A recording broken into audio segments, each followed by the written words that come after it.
Ekiwuka ekyo kiyitibwa namunyenye. Namunyenye kiwuka ekitali kirungi kubeera nga kiyingira mu nnyumba, naye ebiseera ebisinga bitera okugira mu nseenene. Kati nga bwemulaba tuli mu kkongola naye kyajjiddemu. Kati wano nga bwe kibeera nti kibadde mu nseenene tekiba na buzibu.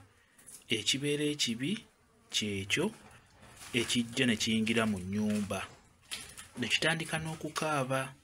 Ebiseera ebisinga ekyo kyo kiba kibika era obeera ojja kufiirwa, ayagala ogaane kuba namunyenye abikira ddala.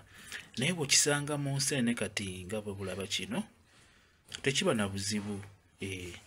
Osobola okubeera yayinza okutya n'agamba mu nseenene nsanzemu kinnamunyenye n'atya n'okuzirya.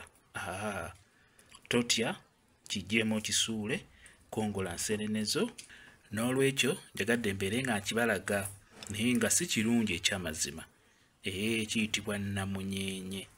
Kinnamunyenye si kirungi, kibikira ddala nnyo nnyo singa kikweraga nga kiyingidde mu nnyumba oba kitambulira ku lubalaza n'okiraba nga kyagala kuyingira mu nnyumba, naddala nga kikaaba, nga kitambula kikaaba. Obeera oteekeddwa okubeera nga okitta oba okifulumya okisuula ebweru, olwosobola okiwerekereza ebigambo nti genda obikaabe ewammwe. Okisuula ebweru n'ogamba nti genda obikaabe ewammwe. Kyekyo kiyitibwa kinnamunyenye. Njagadde mbeere nga nkibalaga.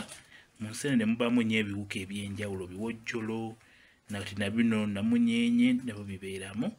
Singa okisanze mu nseenene toba na kutya, tekiba na buzibu bwonna.